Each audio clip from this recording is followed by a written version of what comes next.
आपको फांसियों पे लटकना होगा। सिचुएशन रूम में खुश आमदीद नाज़रीन। कल आपने देखा एक बड़ी हीटेड पॉलिटिकल ड्रामा था, उसमें अपोजिशन ने अपना शो ऑफ पावर किया और उसके बाद इंसू किए बहुत सारे जो क्लेम्स और काउंटर क्लेम्स आए हैं, कितने लोग थे कितने लोग नहीं थे, बड़ी सख्त ज़बान इस्तेमाल की गई बाद अज़ा अपोजिशन की तरफ से। राना सनाउल्लाह साहब का कहना था सिर्फ 6000 लोग थे, PTI ने 50,000 क्लेम किए, इंडिपेंडेंट जो सोर्सेज हैं वो 25 से 30 बता रहे थे। लेकिन सवाल ये है कि इससे हट के अवाम ये देख रहे हैं कि ये जो इल्ज़ामात लग रहे हैं, क्या इन इल्ज़ामात का कोई नतीजा निकलेगा? एक करप्शन एक बहुत बड़े अजाब के तौर पर जो तारी है इस मुल्क में और जारी है, क्या अवाम को कोई रिलीफ मिलेगा? कहा जाता है कि करप्शन के बायस ये सब तकालीफ हैं, इस पर भी हम बात करेंगे। और मैं पहले अपने दोस्तों का तारफ़ करवा दूँ, मेरे साथ तारिक बशीर चीमा साहब हैं, मुस्लिम लीग काफ के लीडर हैं और वेटरन जर्नलिस्ट हैं। परवेज़ शाह खान साहब हमारे साथ होंगी पाकिस्तान पीपल्स पार्टी से, और सेनेटर सलीम ज़िया भी हमारे साथ, और हमें ज्वाइन करेंगे मियाँ महमूद रशीद साहब भी थोड़ी देर में। मगर इससे पहले कि मैं अपने ओरिजिनल शो की तरफ आऊँ, एक और भी हमारे पास चीज़ें जो हम आपको दिखाएंगे। एक यहाँ पे इलेक्शन हुआ हल्का 232 में, जहाँ से आयशा जट साहिबा उम्मीदवार थी PTI की, उनके कुछ क्लेम्स हैं और कुछ फुटेज भी वो लेके आई हैं। इससे पहले कि हम इस पर बात करें, मैं चाहूँगा प्रोड्यूसर साहब, क्या हम वो फुटेज देख सकते हैं कि जिसमें, जी प्लीज़ प्ले करें और फिर हम इसे एक्सप्लेन। नाज़रीन ये देखिएगा ज़रा। नहीं दिया था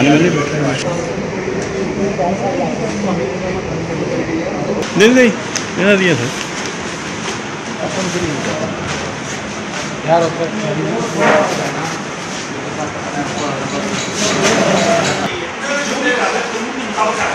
सर्टिफिकेट ये जी ਅਸੀਂ ਉਹਨਾਂ ਨੂੰ ਗੜੀਆਂ ਨਾਲ ਐਕਸਕਲੂਡਡ ਫਰਮ ਦਾ ਕੰਪਨੀ ਨਾਲ ਹੈ ਨਾ ਪੈਕੇਟ ਉਹਨੂੰ ਪੜੀ ਗਈ ਹੈ ਤੋਂ ਪੜੀ ਗਈ ਹੈ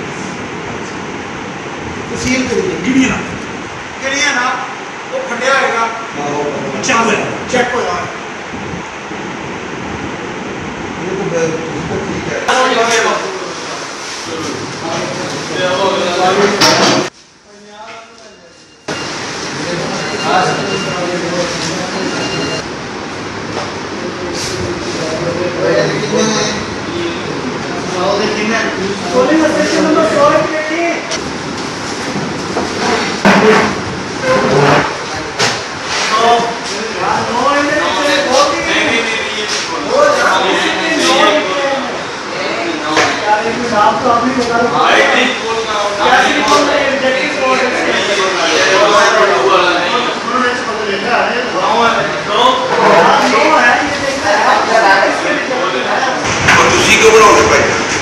सिक्योरिटी ड्यूटी मेरी है, मेरी सिक्योरिटी ड्यूटी मेरी है इत्थे।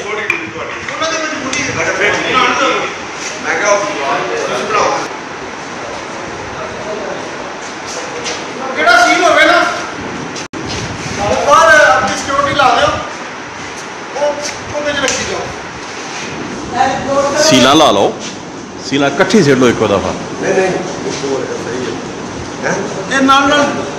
मैं कट्ठी एक दफा ही सेट लो। नहीं टुट जाते हैं।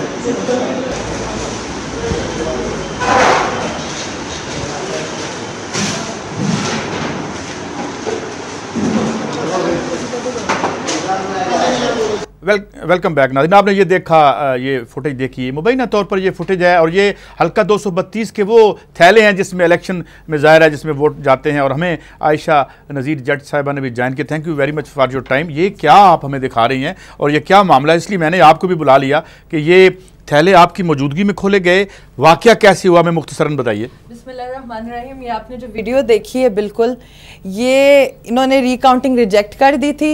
ये जब जैसे इलेक्शन ख़त्म हुआ है, ये पोस्ट इलेक्शन रिगिंग है। 31 अगस्त पहली 2 ये इन्होंने उस वक्त ये गैर मौजूदगी में किए गए हैं। रिकाउंटिंग रिजेक्ट नहीं थी यहाँ पे? बिल्कुल नहीं थी। लोगों को पहचानती हैं जो कुछ लोग थे? जी, वहाँ आरओ साहब थे, आमिर जवेद साहब, और आप पहचान पा रही हैं? जी मैं बिल्कुल पहचान पा रही हूँ, आइडेंटिफाई भी हुआ है। और PMLN के कैंडिडेट यूसुफ केसेलिया साहब भी हैं। तो मैं ये पूछती हूँ, कहाँ है ये कि अवाम का मैंडेट ऐसे चोरी हो? ये मकाम कौन सा है जी? ये कौन सी जगह? ये कैंप ऑफिस है आरओ साहब का, जो बुरेवाला डिग्री कॉलेज बॉयज का था। और ये सारा आप देख सकते हैं, ये बिल्कुल एविडेंटली नजर आ रहा है कि सील्स खोली जा रही हैं। आयशा, ये फुटेज मिली कैसे आपको? ये फुटेज आपके सामने है, ये डिग्री नहीं, college, that's what I am saying कि वहां सारे स्टूडेंट्स भी देख रहे थे। ये बुरे वाला कॉलेज में, क्योंकि ये लकीली ये फ्राइडे को हुआ ये सारी वारदात, 3 दिन ये टेम्पर करते रहे, रिगिंग हुई है अवाम के साथ, ये आपको बिल्कुल नजर आ रही है।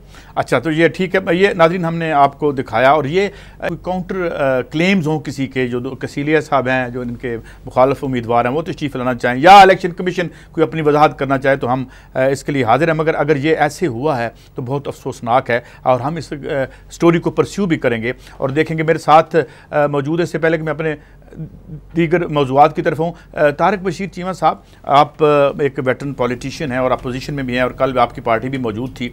कैसे आप इसको देखते हैं, इस पर कैसे कमेंट करेंगे? ये जो सीडी आपने देखा, ये जो आप फुटेज देख रहे हैं, फुटेज तो देख रहा हूँ, देखें जी, ये दिस इज सेल्फ एक्सप्लेनेटरी। अब इसमें क्या कोई गुंजाइश अगर बाकी कोई अभाम बाकी हो, मुझे तो नज़र नहीं आ रहा।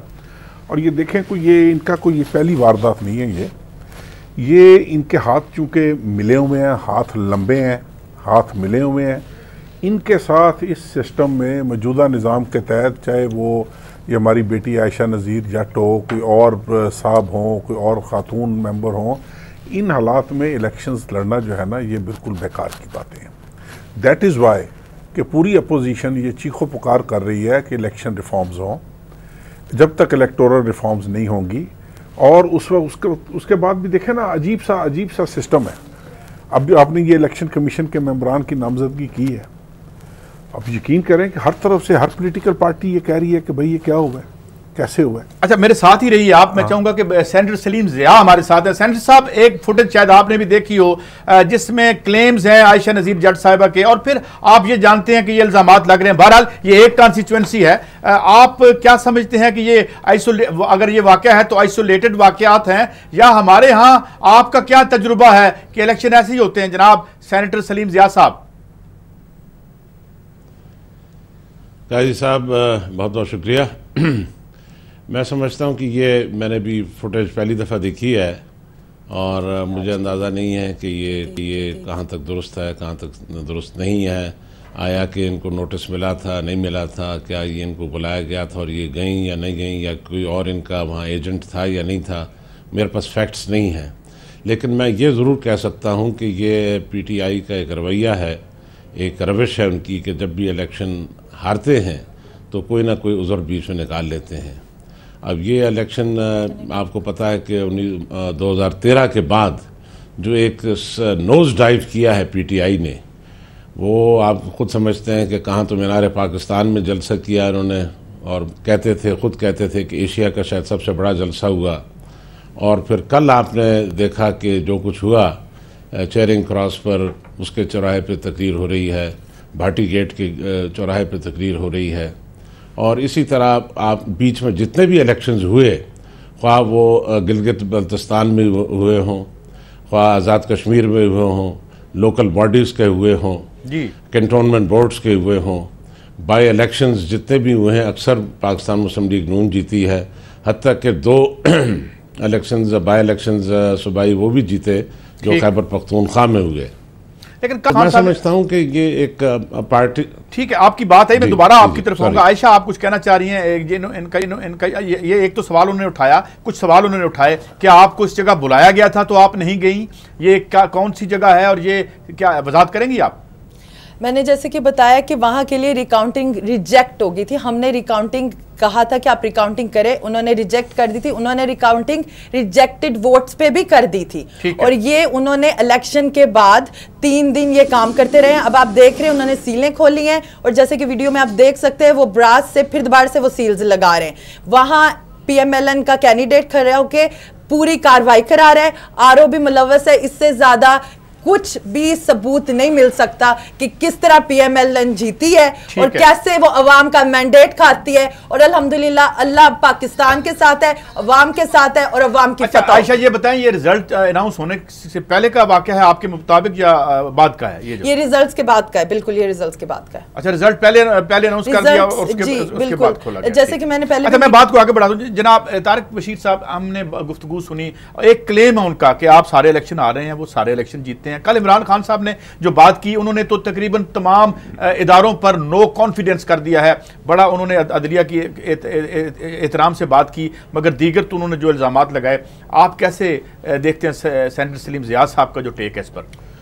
देखिए, इसमें कई सब गुजारिश ये है कि ये जो फुटेज है, ये मुझे नहीं समझ लग रही सलीम ज़िया साहब किस तरह ये फरमा रहे हैं कि पता नहीं ये गए। इन्होंने रिकाउंटिंग की दरख्वास्त दी जो बकौल कैंडिडेट के कि दैट वाज रिजेक्टेड। एक एप्लीकेशन को एक रिटर्निंग ऑफिसर रिजेक्ट कर देता है, उसके बाद रिटर्निंग ऑफिसर के पास कोई अथॉरिटी मौजूद नहीं है।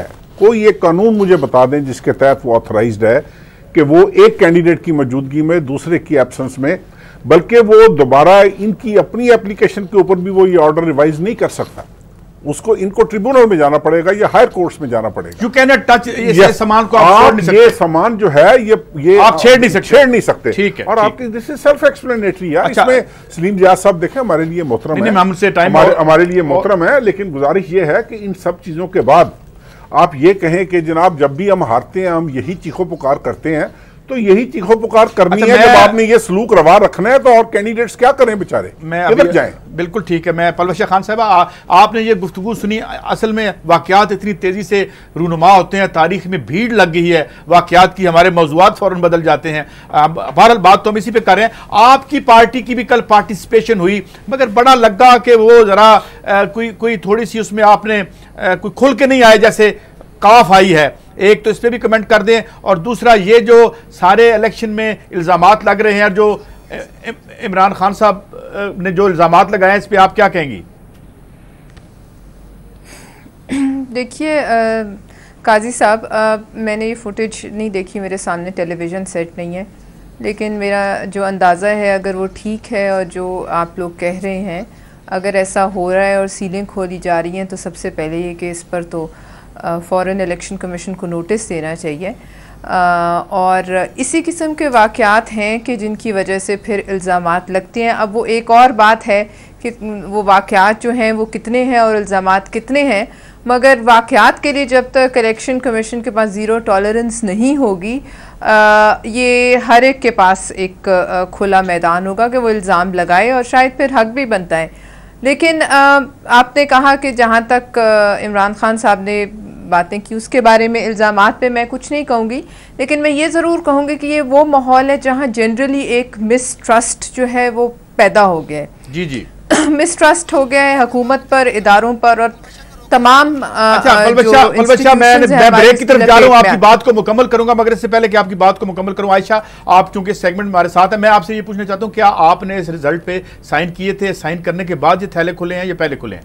बिल्कुल रिजल्ट पे साइन नहीं किए गए, क्योंकि मैं इसको मुस्तरद किया था, क्योंकि ये तो बाद में देखा है। पहले ही जब मैंने आपको बताया ना कि जब इलेक्शन हुआ है 31 अगस्त को, यहाँ के जो इंतजामिया, मीडिया हेड्स और डिस्ट्रिक्ट इंफॉर्मेशन ऑफिसर जो होते हैं, उन्होंने 8 बजे से पहले ही कह दिया कि कसेलिया साहब PMLN कैंडिडेट जीत गए, वेयर एज उस वक्त तक तो 70 पोलिंग स्टेशन के ऑफिशियल रिजल्ट आपने यानी आगाज से ही इस रिजल्ट को नहीं माना और उस पर आपने दस्तखत नहीं किए? एग्जैक्टली, हम मुस्तरद करते हैं। नाज़रीन, एक ब्रेक की तरफ बढ़ते हैं। बहुत शुक्रिया आयशा नज़ीर जट साहब, आपने हमें टाइम दिया। नाज़रीन, मगर हम बात को जारी रखेंगे एक ब्रेक के बाद, और दीगर इशूज़ भी हम। आयशा, कुछ कहना चाहती हैं आप? जी बिल्कुल, मैं ये कहना चाहती हूँ कि अगर इलेक्शन कमीशन के आपको RO साहब नजर आ रहे हैं, तो कितनी इंस्टीट्यूशंस हैं, बायसनेस नजर आ रही है।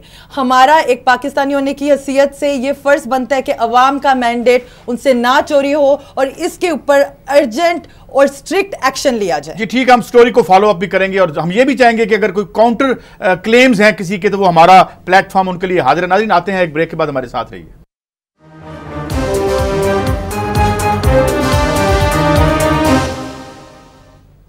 Welcome back. अभी हमें ज्वाइन किया है मियां महमूद रशीद अब्बासी, मियां महमूद रशीद साहब ने, जो कि PTI के पोजीशन लीडर हैं पंजाब में। वेलकम टू द शो मियां साहब। अभी हमने पहले फुटेज दिखाई और आपने भी ब्रेक में देख लिया, मगर मैं आता हूँ दीगर मौजूआत की तरफ भी।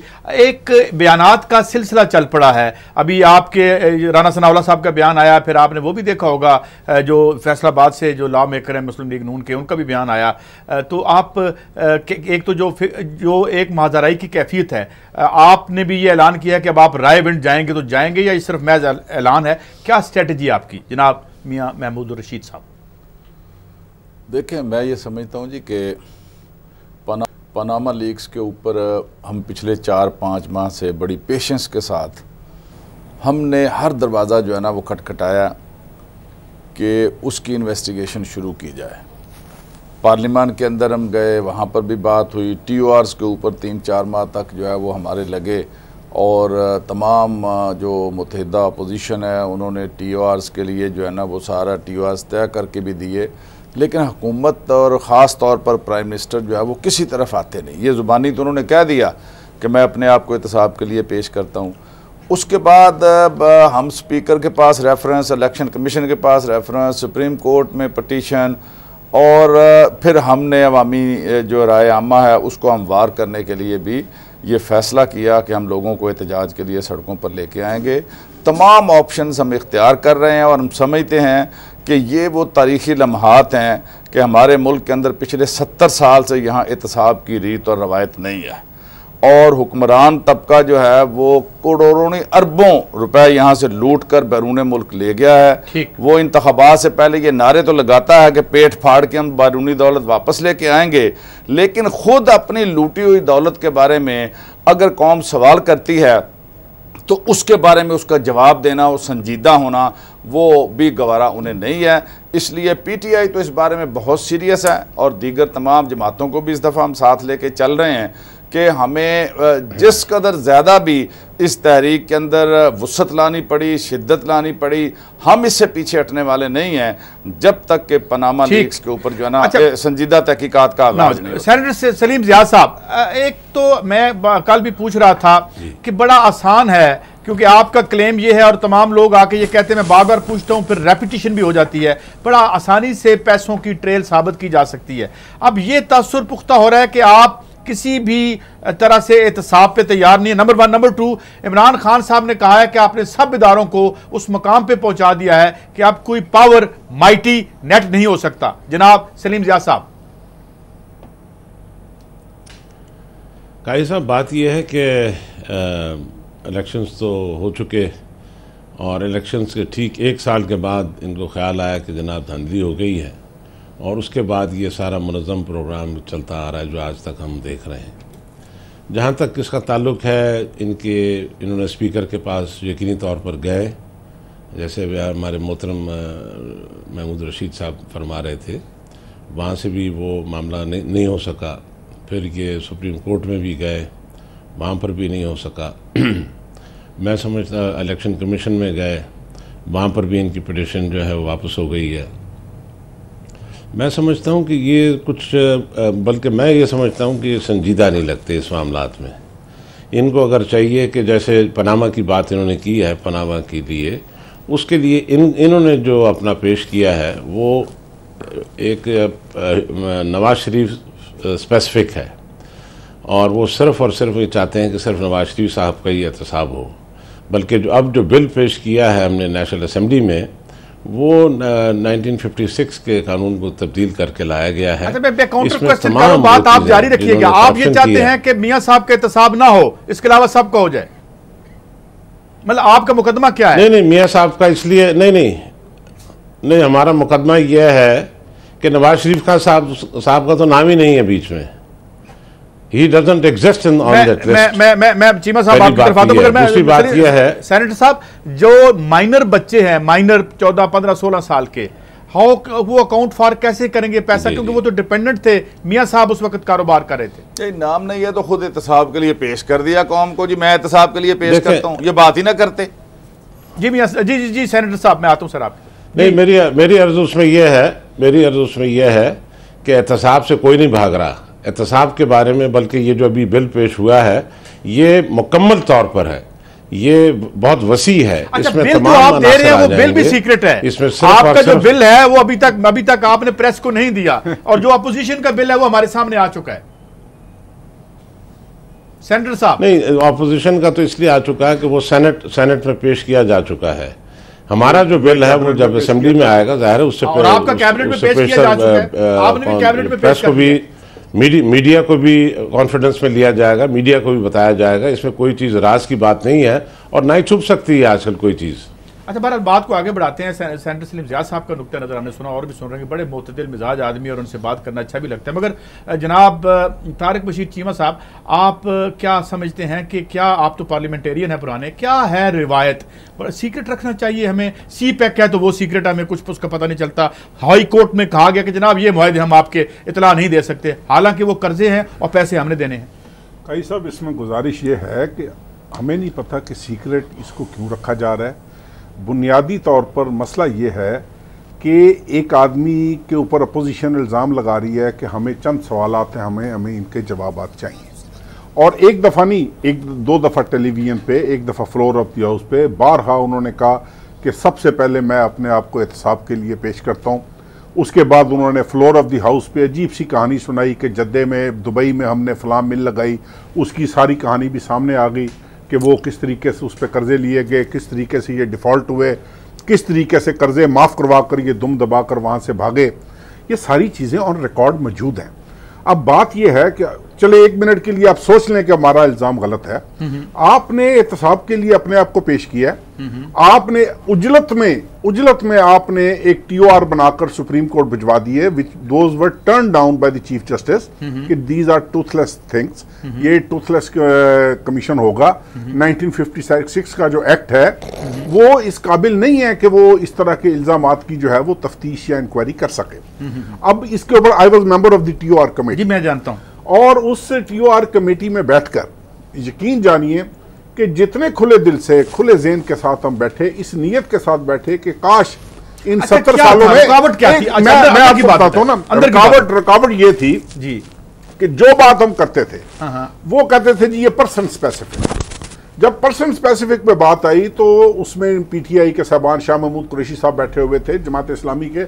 हमने कहा कि यार आप prime minister is the chief executive, मुझे आप एक मिनट दे दें कि वो चीफ एग्जेक्टिव है इस मुल्क के, उनसे आप शुरू कर लें, और Imran Khan, Sirajul Haq, Chaudhry Shujaat, and you keep on naming the people, और उनका साथ साथ काउंटर सजेशन क्या थी उनकी? अच्छा, उनकी काउंटर सजेशन ये थी कि जनाब बात यह है कि आप हमारे साथ बैठे, मेहरबानी करें, ये तो जिस दिन बातें खुलेंगी उस दिन पता लगेगा। खोल दें नहीं, बात खोलने की बात नहीं है, हम जरूर खोलेंगे बातें। ये बातें ऐसी नहीं है कि इनको कौम से हम सीक्रेट रखें या इनको कौम से हम पोशीदा रखें।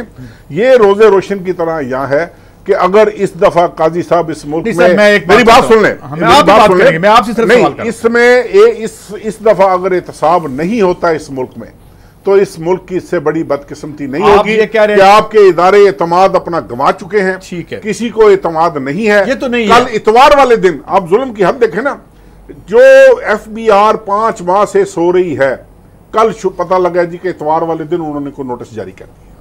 क्या कितनी तेजी आई है? वो तो खैर हो ही नहीं सकता ना चीमा साहब, वो 5 साल पहले का है नहीं। मैं आपसे ये पूछूं, अवाम ये सुनना चाहती है कि जब आप TOR की कमेटी में बैठे हुए थे तो क्या ये क्या कहते थे कि मियां साहब का निकाल के बाकी लोगों का? जी बिल्कुल ये कहते थे, इनकी ख्वाहिश ये थी। ठीक है, इनकी ख्वाहिश ये थी। देखे ना, अब सेनेटर साहब फरमा रहे हैं कि मियां साहब तो एग्जिस्ट ही नहीं करते पनामा में।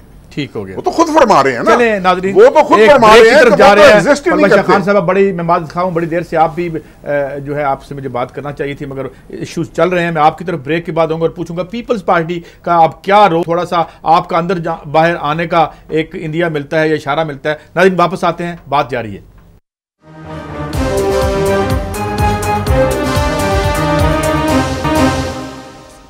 वेलकम बैक जी। पलवा शाह खान साहिबा, एक सवालिया निशान आता है आपका कि आप अपोजिशन के साथ ज़्यादा हैं या ये बात होती रही, मगर अब आपका नज़र आए हैं, लतीफ़ खोसा साहब भी वहाँ मौजूद थे, कहा जाता है। अब आपका क्या है हतमी नुक्ता नज़र और आप क्या करेंगे? क्या अपोजिशन के साथ खड़ा होना है या आप ये जो तसर ख़त्म करेंगे कि आप इधर हैं या उधर हैं? पलवा शाह खान साहिबा। काजी साहब, मैं समझती हूँ कि ये जिस इशू पे कल आपने एजिटेशन देखी है लाहौर में और जो अभी ज़ेर बहस है हर जगह ही, मैं समझती हूँ कि पीपल्स पार्टी जाए या ना जाए वो एक अलग बहस है, लेकिन ये ज़रूर नज़र आता है कि ये इशू अब 2018 के इलेक्शन का वो मेन इशू होगा जो कि हुकूमत के ख़िलाफ़ इस्तेमाल होगा। और मैं ये भी नहीं समझती कि हुकूमत और PMLN कल तो नहीं आए हैं सियासत में, उनको ये समझ ना आती हो और उनके दानिस्त में उनके हक़ में हो कि इसको इसी तरह जो है जाने दिया जाए 2018 तक, ये बात भी समझ में नहीं आती। क्योंकि इस इशू का एक तरफ या दूसरी तरफ किसी तरह होना और इन इल्ज़ामात में से इनका निकलना जो है वो जाहिर है 2018 में इनकी अपने लिए बहुत ज़रूरी है। ना सिर्फ ये बल्कि ये अगले जो मरहले अनाउंस हो रहे हैं उसमें अगर इसी तरह चलता जाता है कि अगर रायविंड की तरफ कोई मार्च अनाउंस होती है तो फिर हम सबको ये नज़र आता है कि एक एनार्की की सिचुएशन इस मुल्क में होगी जो किसी के लिए अच्छी नहीं। आपकी पार्टी जाएगी इस मार्च में अगर ऐसा मार्च हुआ तो? काजी साहब मैं इस वक्त प्रीमेच्योरली तो नहीं देखें कोई इस किस्म का गैर जिम्मेदाराना कमेंट कर सकती, लेकिन मुझे ये जरूर समझ आती कि एक एनआरकी की सिचुएशन जरूर पैदा हो। पर्सनल पाकिस्तानी भी तो हैं आप। देखिए जाहिर है फैसला जी बिल्कुल फैसला हर जमात को करना होगा। इस वक्त तक आपको साफ नज़र आ रहा है कि ऑपोजिशन के साथ कौन है और हुकूमत के साथ कौन है, लेकिन मैं ये भी ज़रूर समझती हूँ कि चाहे कोई जमात कहीं भी हो, जो भी खदशात हों हुकूमत को हों, जैसे अभी बता रहे थे कि जी टीओआरस कमेटी में अगर वो चाहें कि वज़ीर आज़म साहब को निकाल के बाकी सब का एहतसाब हो, और अगर बाकी सब चाहें कि वज़ीर आज़म साहब को ही पकड़ के बाकी सब को छोड़ दिया जाए, ये दोनों होने वाले नहीं हैं। ये नज़र ऐसे आता है कि जब ये एक पत्थर लुढ़केगा अकाउंटेबिलिटी का एक इस पहाड़ से, तो ये बहुत सबको साथ लपेटेगा। लिहाजा इसको ये अगर कोई भी समझता है, मैं समझती हूँ पॉलिटिकल पार्टीज में किसी को इसमें कोई दो राय नहीं होगी कि एहतसाब जब शुरू होगा, चाहे नंबर 1 पे मियाँ साहब हो या कोई और हो, ये तमाम अक्रॉस द बोर्ड होगा, तमाम लोग रुकेगा। मुझे ऐसे नजर आ रहा है। और उस सिचुएशन में हुकूमत के लिए बेहतर है कि एनआरकी को अवॉइड किया जाए। एनआरकी के अंदर बहुत से ऐसे फैक्टर्स आ जाते हैं जिनसे फिर आप समझते हैं कि मामला कहीं भी जा सकता है। बिल्कुल ठीक है, आपकी पार्टी की भी ये नुक्ता नजर सामने आया हमें। मगर सलीम ज़िया साहब, मैं एक दो बातें, एक तो ये बातें जितनी होगी, खास तौर पे चीमा साहब ने जो इनसाइडर हैं अंदर बैठे हुए थे टीओआरएस पे, जब बात हो रही थी वो कहते थे माइनस मियाँ साहब करके जो मर्जी कर लें। मगर सवाल एक और भी आपसे मैं जोड़ दूं, और मैं चाहूँ मैं आपको टाइम दूंगा बिकॉज आप अकेले हैं इस डिबेट में।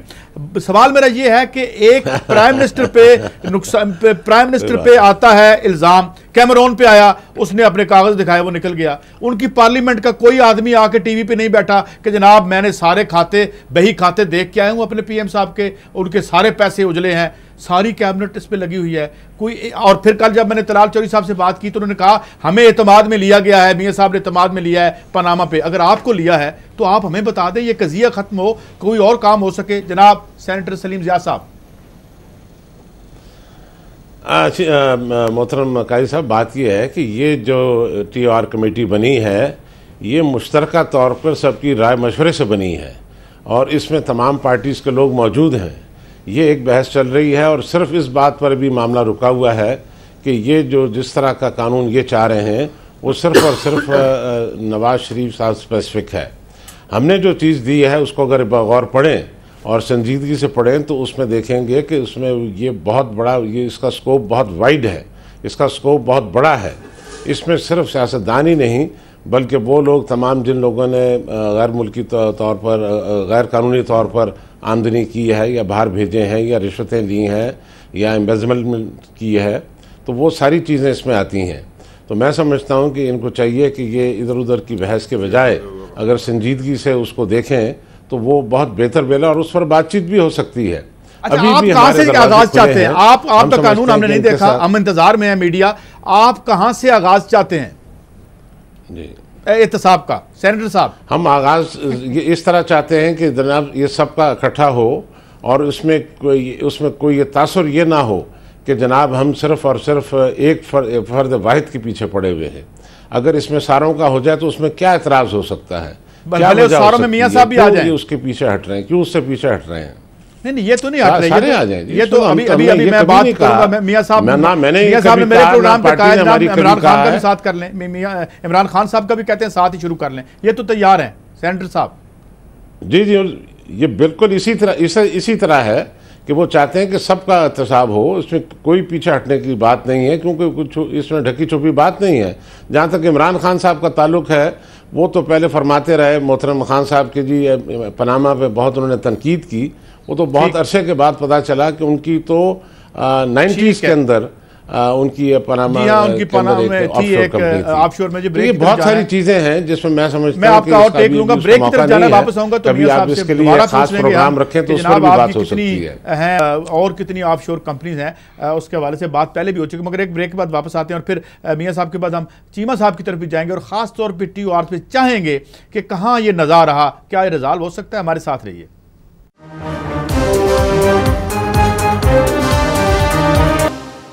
Welcome back. मियां साहब, आपने गुफ्तगू सुनी जनाब सेनेटर सलीम ज़िया साहब की भी, और फिर अब वो कह रहे हैं जी आपकी भी है, मगर फिर मैं चाहता हूँ ये आप ही सवाल दोहरा दें। हमने तो ये कहा था कि भाई आप उनसे इमरान खान साहब, आप क्यों नहीं मान जाते? इमरान खान साहब से पहले शुरू कर लें। मियां साहब देखिए, बात यह है कि इमरान खान साहब 10 मरतबा कह चुके हैं कि आप नवाज शरीफ का शुरू करें, साथ मेरा भी कर लें, सबसे पहले कर लें मेरा। अब मैं ऑफर कर रहा हूं कि पहले इमरान खान का शुरू कर लें, उसके बाद नवाज शरीफ का कर लें। बात यह है कि इमरान खान इस मुल्क के प्राइम मिनिस्टर रहे हैं, वो इस मुल्क के कोई मरकजी वजीर रहे हैं, कोई गवर्नर रहे हैं, सदर रहे हैं, यानी 3 टर्म 4 वो इक़्तिदार में तो रही है मुस्लिम लीग नून, और अब तो कोई ढकी छुपी बात रही नहीं, सारी बातों का एतराफ़ है, पूरी दुनिया के सामने वो डॉक्यूमेंट्स हैं कि 93, 94, 95 में वो वहाँ के जो अपार्टमेंट खरीदे गए हैं 6-6, 7-7 अरब रुपए की वो प्रॉपर्टी है। कौम सिर्फ ये पूछना चाहो, कंट्राडिक्शन देखें, सारी फैमिली की एक के साथ दूसरी की कोई बात नहीं मिलती। वज़ीर आज़म खुद कह चुके हैं जी मैं अपने आप को कौम के सामने पेश करता हूं, तो खौफ किस बात का? अगर मियां मोहम्मद नवाज शरीफ साहब उनके पास कोई जस्टिफिकेशन है, वो जस्टिफाई कर सकते हैं इन पैसों को कि ये उनकी प्रॉपर्टी हक हलाल की कमाई की है और ये उन्होंने फलां फलां मिल बेच के ये अपार्टमेंट खरीदे हैं, तो फिर खौफजदा ना हो, वो प्रूव कर दें। इस तारीख में उनका नाम सुनहरी रूप में लिखा जाएगा कि किसी प्राइम मिनिस्टर ने अपने आप को कानून के सामने सरेंडर किया और कहा कि मैं एहतसाब के लिए, मैंने कहा था पेश करता हूं, लो आओ मेरा करो एहतसाब। लेकिन ये अगर हाथ साफ हो तो वो करें ना, हाथ साफ नहीं है। लेकिन मैं ये कहना चाहता हूं कि इनकी जान नहीं छूटनी, ये डिले तो हो सकता है मामला और 1-2 महीने डिले हो जाए, लेकिन अगर उनका यह ख्याल है कि पनामा के ऊपर कौम खामोशी से बैठ जाएगी, बिल्कुल भी नहीं बैठेगी। हमें कोई परवाह नहीं है।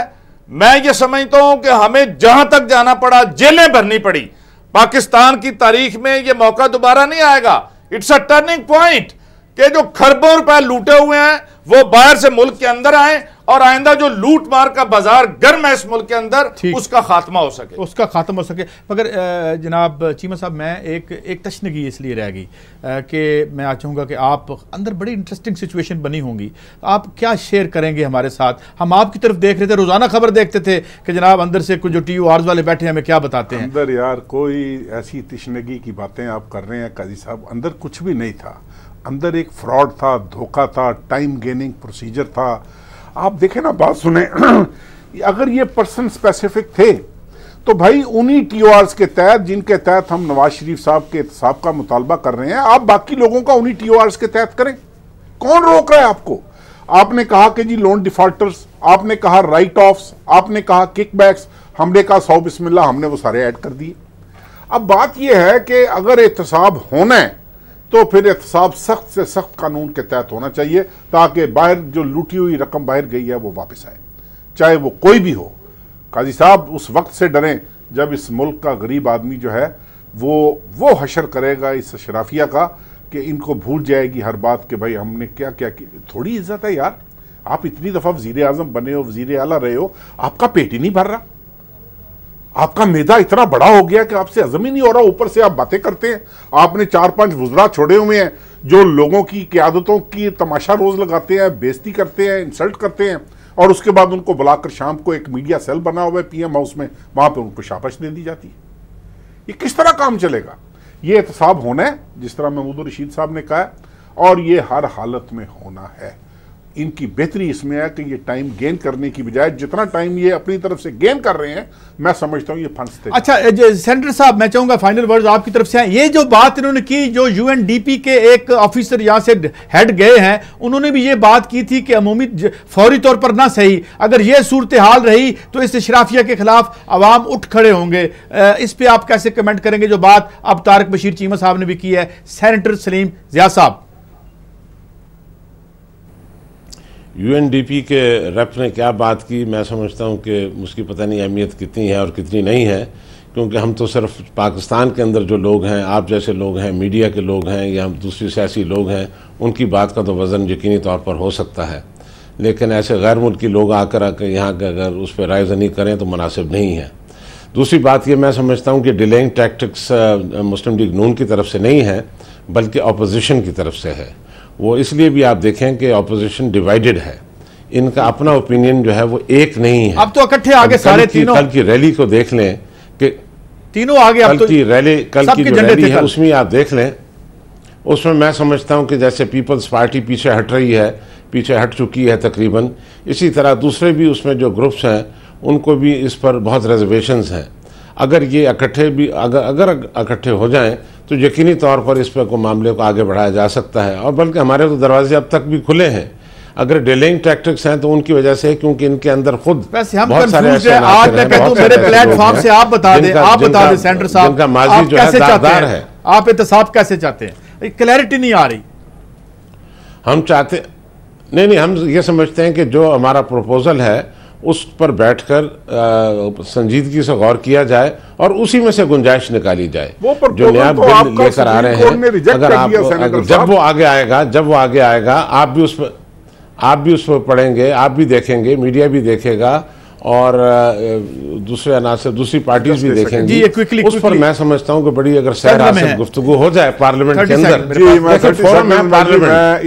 पार्लियामेंट के अंदर, अगर आप ये देखें ना, सुप्रीम कोर्ट हमारा जो प्रपोजल है, मतलब एहतसाब भी इनका होना है, इलेक्शन कमीशन में भी जाना चाहते हैं, मुजाहरे भी करना चाहते हैं, सारी चीजें बात नहीं बनेगी। जनाब पलवश खान साहबा, सेंटर सलीम ज़िया साहब, हमने गुफ्तगू आपके सामने रखी है, सच झूठ का फैसला आप करेंगे। फिर मिलेंगे, इजाजत दीजिए, अल्लाह हाफिज।